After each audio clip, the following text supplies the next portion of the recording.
ಮಾತಾಡ್ತಾ ಇದಾರಲ್ಲ. ಯತ್ನಾಳು ಬುದ್ಧಿ ಭ್ರಮಣೆ ಆಗಿದೆ, ಬುದ್ಧಿ ಭ್ರಮಣೆ ಆಗಿದೆ ನೋಡಿ. ಹೇಳಿದ ತಕ್ಷಣ ಜನ ನಗ್ತವೆ, ಮಾಧ್ಯಮದಲ್ಲಿ ಜನಗಳು ನಗ್ತಾರೆ. ಅವ್ರ ಹೆಸರು ಹೇಳಿದ್ರೆ ಮುಜುಗರ ಆಗುತ್ತೆ ನಮಗೆ.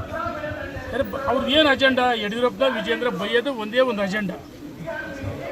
ಹೈಕಮಾಂಡ್ ಯಾಕೆ ಸರ್ ಅವ್ರ ವಿರುದ್ಧ ಅಂಥವ್ರನ್ನ ನೋಡಿ ಭಾಳ ಮಾಡೋರನ್ನ ನಂಬೋದು. ಈ ಅರೆನಿದ್ರೆಯಲ್ಲಿ ಇದ್ದಾರಲ್ಲ ಅದು ಅರೆ ಹುಚ್ಚರು.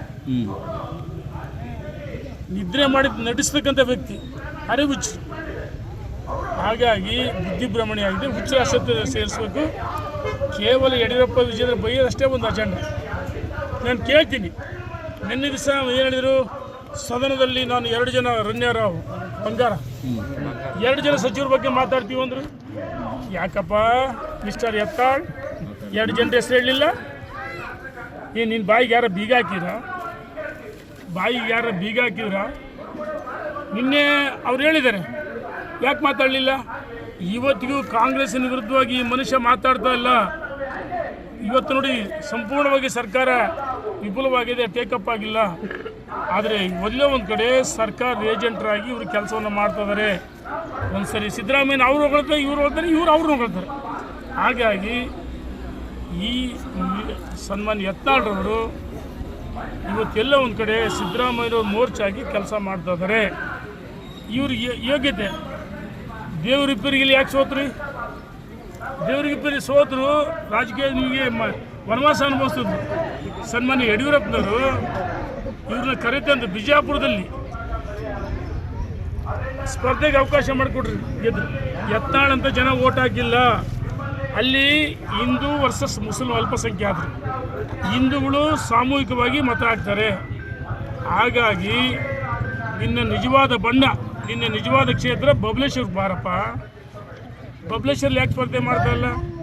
ಅಲ್ಲಿಯ ಪ್ರಭಾವಿ ಸಚಿವರ ಜೊತೆಗೆ ಹೊಂದಾಣಿಕೆ ಮಾಡಿಕೊಂಡು ಹಣ ತಗೊಂಡು ಭ್ರಷ್ಟಾಚಾರ ರಾಜಕೀಯ. ಯಡಿಯೂರಪ್ಪನ ಬಗ್ಗೆ ವಿಜೇಂದ್ರ ಬಗ್ಗೆ ಭ್ರಷ್ಟಾಚಾರದ ಮಾತಾಡ್ತೀನಿ. ನಾಚಿಕೆ ಆಗ್ಬೇಕಲ್ಲ ನಿನಗೆ? ನೀನೇ ದೊಡ್ಡ ಭ್ರಷ್ಟ. ಒಂದ್ಸರಿ ಹಿಂದೂ ಅಂತ ಹೇಳ್ತಿ, ಒಂದ್ಸರಿ ವೀರಶೈವ ಲಿಂಗಾಯತ ಅಂತ ಹೇಳ್ತಿ, ಒಂದ್ಸರಿ ಪಂಚಮಶಾಲಿ ಸಮಾಜ. ಯಾರಿಗೂ ನಿನ್ನಿಂದ ಒಳ್ಳೇದಿಲ್ಲ. ಆ ಪಂಚಮಶಾಲಿ ಸಮಾಜದ ಮೇಲೆ ಲಾಠಿ ಚಾರ್ಜ್ ಆಯ್ತು. ನಾವು 2A ಮೀಸಲಾತಿನೇ ಕೇಳಿಲ್ಲ ಅಂತ ಹೇಳಿದ್ರಿ. ಮೊನ್ನೆ ಬೆಂಗಳೂರಿಗೆ ಯಾರೋ 25-30 ಜನ ಅನ್ನೋನ್ ಪರ್ಸನ್ಸ್ ಅವರು ಕಟ್ಕೊಂಡು ಮೀಟಿಂಗ್ ಮಾಡಿ ನಾನು ವೀರಶೈವ ಲಿಂಗಾಯತ ಸಮಾವೇಶನ ರೇಣುಕಾಚಾರ್ಯ ಮಾಡೋ 10 ದಿವಸಕ್ಕೆ ಮಾಡ್ತೀವಿ ಅಂತ ಹೇಳಿದ್ರಿ. ಮೊನ್ನೆ ಹೇಳ್ತೀರಿ ನಾವು ಹಿಂದೂ ಮಹಾಸಂಘ ಮಾಡ್ತೀವಿ ಅಂತ ಹೇಳ್ತೀರಿ. ಯಾಕಪ್ಪ ನಮ್ಮನ್ನು ಆದರ್ಶ ಅಂತ ನೀವು ಅನ್ಕರಣೆ ಮಾಡ್ತೀವಿ? ನೀನು ತಾಕತ್ತಿದ್ರಿ ಮಾಡಿ, ಯಾರು ಬೇಡ ಅಂತಾರೆ? ನಾವೇನು ನೀನು ಕೈ ಹಿಡ್ಕೊಂಡಿವ? ನಿನಗೇನು ಬಾಯಿ ಬೀಗ ಹಾಕಿದ್ದೀವ?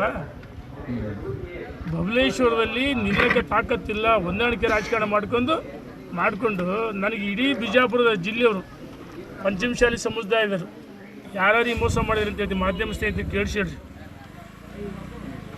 ಭಾಳಷ್ಟು ಜನರಿಗೆ ಈ ಮನುಷ್ಯ ಮೋಸ ಅನ್ಯಾಯ ಮಾಡಿದ್ದಾರೆ. ಈ ವ್ಯಕ್ತಿ NRI ಗೆಸ್ಟ್ ಹೌಸ್ಗೆ ರಾತ್ರಿ ಯಾಕೆ ಹೋಗ್ತೀಯಪ್ಪ? ಅಲ್ಲಿ ಯಾರು ಕಾಲಿಡಿತಿ? ಪ್ರಬಲ ವ್ಯಕ್ತಿ ಯಾರು? ಮಂತ್ರಿ ಯಾರು? ನೋಡಿ, ಅಲ್ಲಿ ಭಾಳಷ್ಟು ಜನರಿಗೆ ಈ ಮನುಷ್ಯ ಟೋಪಿ ಹಾಕಿರಿ. ಪಂಚಮಶಾಲಿ ಸಮಾಜದವರಿಗೆ ಬಿಟ್ಟಿಲ್ಲ, ಒಂದು 5-6 ಹೆಸರು ಹೇಳ್ತೀವಿ ಸಾಕು.